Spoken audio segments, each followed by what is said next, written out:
all been feeling it.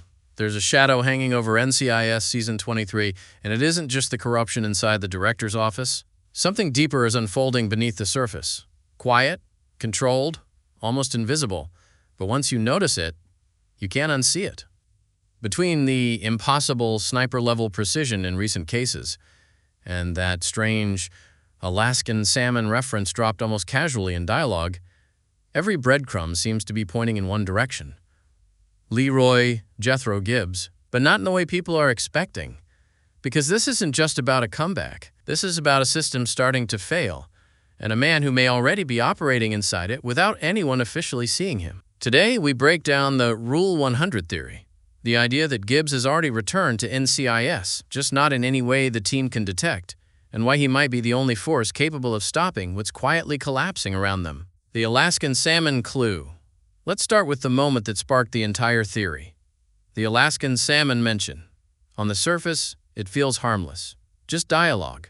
Just a passing reference to food or location. But NCIS rarely wastes dialogue on nothing. In this universe, even silence has meaning. Gibbs chose Alaska for a reason. Peace, distance, isolation. A clean break from the noise of Washington and the weight of the system he helped build. But Alaska also represents something deeper in this interpretation. Observation without interference. And that's where things get interesting. Because in recent episodes, especially during the Taurus-centered investigation arcs, something feels slightly off in how events resolve. Problems don't just get solved, they get neutralized with precision that feels almost too intentional, too clean, too experienced. It raises a strange question. Is someone still watching the team from a distance, correcting outcomes without ever stepping into the frame?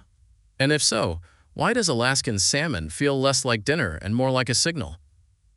Unpacking Rule 100. The Rule 100 theory is not an official NCIS rule. It's something built by the fandom through years of analyzing Gibbs' behavior, decisions, and moral code. We know Gibbs lives by rules. Simple ones. Direct ones. Survival-based principles shaped by loss, experience, and consequence. But Rule 100 represents something different. It suggests that justice doesn't end when systems fail. It simply changes form. And in that form, Gibbs no longer needs authority, rank, or visibility. He becomes something closer to a corrective presence inside the system itself. If LaRoche represents the visible political pressure inside NCIS, then Gibbs, under Rule 100, represents the invisible counterbalance operating outside of it. And when you look at recent events through that lens, things start to feel different. The timing of interventions, the precision of outcomes. The way threats seem to disappear before they fully escalate. It doesn't feel reactive. It feels pre-planned. As if someone already understood how everything would unfold and adjusted it quietly before anyone else even realized there was a problem. The protector in the shadows. So why would Gibbs operate like this now? Because the team is no longer stable. McGee is being blocked from leadership. Torres is under pressure from multiple sides. And internally, NCIS feels fragmented, less unified than it used to be when Gibbs was physically present. This is where the emotional weight of the theory really lands. Rule 100 suggests that when the system breaks down, responsibility doesn't disappear. It shifts to the one person who understands the system well enough to survive without it. Gibbs doesn't return to take control. He returns, if he has returned at all, as a failsafe. Not a leader in the traditional sense, not a director, not even a public figure, but a silent protector ensuring the team doesn't collapse under political manipulation, internal conflict, and external pressure, even if nobody knows he's there, even if he never steps into the light again. The big question. So what is the Alaskan salmon really meant to be? A sign of peace from someone who stepped away? Or a coded acknowledgement that distance doesn't equal disappearance?